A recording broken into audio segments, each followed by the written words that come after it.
या फिर डॉक्टर के पास जाए वो या फिर डॉक्टर 4 सवाल पूछेगा, फिर डॉक्टर बोलता है कि अरे आपको स्ट्रेस है, आपको तो डिप्रेशन है ना, तो आपको ये दवा लेनी। तो ये फिजिकल साइंस है। लॉन्ग वर्किंग आवर्स की वजह से भी होता है, tired, sleep disturbance, weight loss, changes in appetite, बहुत ज्यादा खा रहे हो, कुछ लोग स्ट्रेस में बहुत खाते हैं, है कोई ऐसा यहाँ पे? लगता तो बिल्कुल भी नहीं लगता हो ना। Okay, then cognitive signs of stress, मतलब thinking, thoughts से related is called cognitive, ठीक? Forgetting things, आप भूलते हो। तनाव में ऐसा होता है कि आप चीजें भूलने लगते हो, forgetful हो गए, है ना, भूलते हो आप। फिर concentrate करने में, पढ़ाई में concentrate करने में problem, there is a problem in concentrating in study।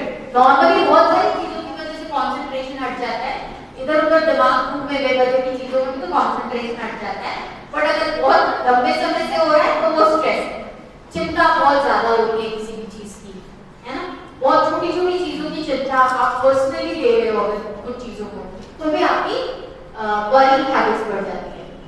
Information process करने में दिक्कत आती है, ये बहुत एक्यूट स्ट्रेस होता है। कैसा इंफॉर्मेशन प्रोसेस करना, मतलब कि ये रास्ता है, यहाँ से जाना है ना, यहाँ से मुड़ना था, या आपको किसी ने 4-5 इंस्ट्रक्शन एक साथ दे दिए तो आपको समझ नहीं आ रहा है, क्लियर?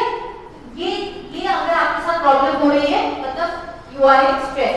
नेगेटिव सेल्फ स्टेटमेंट्स, मेरे से कुछ नहीं होगा, है ना, मेरी तो लाइफ ही खराब है ना, मेरा तो होपलेस है जीवन, मेरे साथ कभी कुछ अच्छा नहीं होता, ये negative self statements. Emotional science, irritation है, एंजाइटी है, डर लगता है, बात बात पर रोना आ रहा है, छोटी सी चीज हुई घबराहट हो रही है, छोटी छोटी बातों में रोना। मैं बता इसलिए नहीं हूँ कि आप ध्यान रखें, और ध्यान रखें ऐसा इसलिए नहीं कोई बात है कि भविष्य में आप स्ट्रेस में आएंगे, मेरे कहने का मतलब है आसपास से किसी को ऐसा कुछ हो तो आप उनको समझा सकें।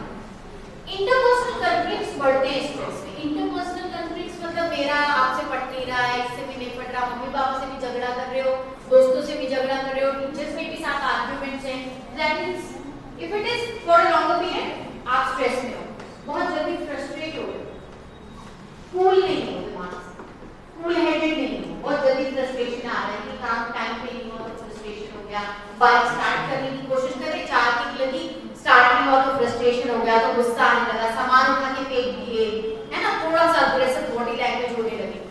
अगेन अगर इसके बारे में बात करूं टॉपिक से हटेंगे तो इधर आ जाते हैं cognitive strategies, reframing. Now reframing क्या होता है? पॉजिटिव चीजें रीफ्रेम करना, मतलब नेगेटिव चीजें हो रही हैं तो आप उसको हटा करके पॉजिटिव सेल्फ टॉक्स करते हो, या पॉजिटिव चीजें अपने बारे में सोचते हैं, या सिचुएशन के बारे में सोचने लगते हो। Challenging negative thinking, negative thinking आ रही है इसको चैलेंज। अच्छा चलो मुझे बताओ, एक छोटा सा सवाल, आप काम कर रहे हो और आपके दिमाग में किसी भी XYZ सिचुएशन, पर्सन, प्लेस, किसी का एग्जाम, किसी भी चीज का स्ट्रेस है ना, और नेगेटिव चल रहा है दिमाग में, लगातार उसके बारे में आपके दिमाग में नेगेटिव चीजें चल रही हैं, तो आप उसको कैसे हटाओगे? लंबी सांस लेके, डीप ब्रेथ और काउंटिंग और च्युइंगम, ठीक है, आपने जो बोला डीप ब्रीथ करना, डिस्ट्रैक्शन, और एक चीज क्या होती है व्हिच वर्क्स, इसको हमारी क्लास अच्छी लगती है, फेवरेट और एक चीज क्या होती है, हाँ बोलो, फेवरेट फूड खाने से, हाँ डिस्ट्रैक्शंस, मतलब कि आप अपना दिमाग टाइम बीइंग के लिए, अपना दिमाग टाइम बीइंग के लिए आप डिस्ट्रैक्ट करो, है ना, उस समय के लिए। या तो कई बार क्या होता है ना कि ओवर थिंकिंग इतनी ज्यादा होती है कि आप अगर दूसरे काम में भी लगते हो ना तो भी वही थॉट आता है, if you are into other things, है ना, तो भी दिमाग में अगर आप डीप ब्रीथिंग भी करो तो भी वही थॉट आएगा। तो दोस्तों you need to start yell loudly, जोर से चिल्लाओ, जैसे स्टॉप, ये जो दिमाग में चल रहा है ना, जोर से चिल्लाओ स्टॉप, तो आपके जो विचार कंटिन्यूअसली जो चलते रहते हैं वो थोड़ी देर के लिए ना स्टॉप होते हैं, फिर you go and distract, clear, then you go and distract, फिर गाना सुनो, डीप ब्रीथिंग करो, जो भी करो, बट ये चलता रहता है ना, तो सबके अपने अपने तरीके होते हैं, but this is one which works, क्योंकि वो continuously When you say stop, तो फिर then you say positive things. पहले you say जैसे कोई गाना बज रहा होता है तो दूसरा सुना हो तो पहले stop करते हैं ना. Then we switch to other ना तो पहले उसको stop करो उस गाने की जो बज रहा है negative वाला. Clear? And then you move to the another thing. Humor. Fun. क्या कर सकते हैं funny? है ना? मतलब कुछ खुद में funny act नहीं करना है, but कुछ watch comedy videos है ना, watch funny movies या फिर किसी फ्रेंड से बात कर लो. बहुत सारी चीज स्टैंड अप कॉमेडियंस हैं, बहुत अच्छे हेल्थी कॉमेडी करते हैं बहुत सारे. तो जो आपको लगता है लुक फॉर ह्यूमर, तो वो स्माइल आएगी. अब बहुत सारे लोगों का बहुत सारा डिस्ट्रैक्शन होता है, but then humour brings a smile. ठीक है, और स्माइल की वजह से एक अलग चीज आपके ब्रेन से हार्मोन रिलीज होता है. Clear? which helps you to be happier for a longer period. Yes, thank you. Right? तो क्या करना है आपको?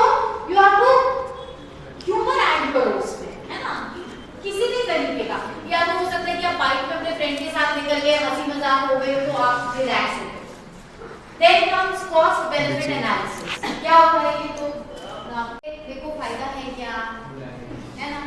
रोने से फायदा है तो रो लेती हूँ, 1 दिन 4 दिन 5 दिन, फायदा है तो करूँ. Cost benefit analysis, right. और दूसरा, इधर अगर रोते रहने से उधर क्या जा रहा है वो है एनालिसिस. मैं यहाँ पर रो रही हूँ गुस्सा होकर के आपसे और आप चले गए पिकनिक, तो मेरा तो नुकसान हुआ ना. तो एम आई बेनिफिटेड? अगर रोने से बेनिफिट है, जैसे कई बार रोने से बेनिफिट होता है ना कि सब बेंड आउट हो जाता है, मन का भरा हुआ सारा बाहर निकल जाता है, तो ठीक है रो लो. बट देन हाउ लॉन्ग, कितनी देर में फायदा है. बट अगर रोते रहने से अगर फायदा नहीं है, नुकसान हो रहा है, तो एनालाइज करो ना क्या फायदा है. कंपैरिजन करके क्या फायदा है. उसने मेरे को छोड़ करके दूसरी फ्रेंड से दोस्ती कर रही है और मुझे इग्नोर कर रही है मेरी बेस्ट फ्रेंड, तो वो सोच के क्या फायदा है ना. सोच लिया, हल नहीं निकल रहा है, but keeping on lingering on one thing, एक ही चीज को बार-बार सोचने से फायदा है क्या, ये फायदा नुकसान देखा करो. आजकल की जनरेशन बहुत प्रैक्टिकल हो आप लोग तो.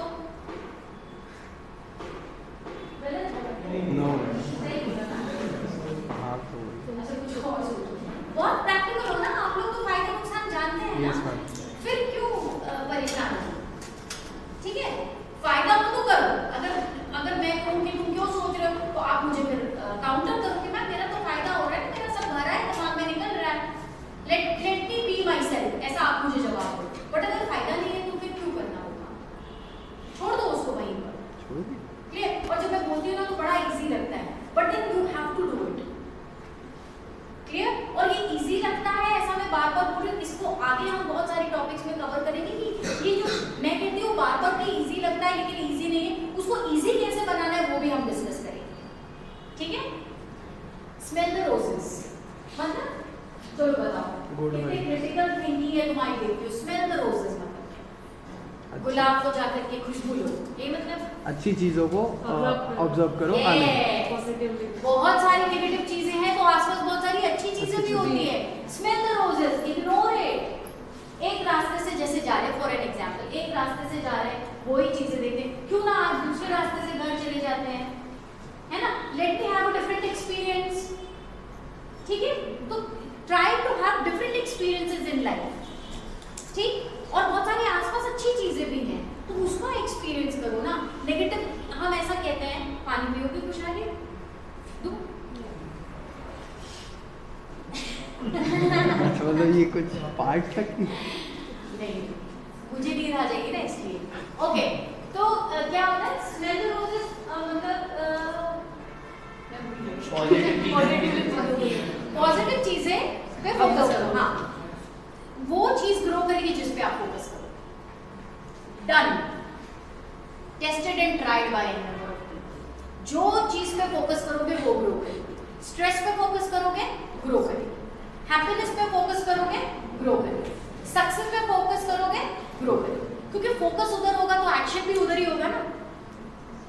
जिधर फोकस होगा उधर एक्शन होगा, तो डेफिनेटली वो ग्रो करेगी. तो the focus always has to be, focus हमेशा किधर होना चाहिए. मेरी लैंग्वेज की प्रॉब्लम तो नहीं है, आपको समझ आ रहा है. अगर आपको लग रहा है कहीं पर कि मैं कुछ बोल रही हूँ और नहीं समझ रहा, आप मुझसे पूछ ले वापस. ठीक, देन कीपिंग पर्सपेक्टिव, पर्सपेक्टिव रखो कि जैसे मैंने बोला ना, कल हम डिस्कस कर रहे थे कि हर चीज का दो पहलू होता है। तो हम हमेशा एक साइड अपना एंगल सोच के फिर सामने वाले को गुस्सा करके गाली निकाल के, है ना, but then good if we see the other side. हम पर्सपेक्टिव रखें, हम थोड़ा सा ना ब्रॉड माइंडेड। पर्सनालिटी निखरने का सबसे अच्छा तरीका क्या होता है? When you widen your vision, when you widen your thought, when you are broad minded. Don't जज, उसमें मैंने इंक्लूड कर दिया।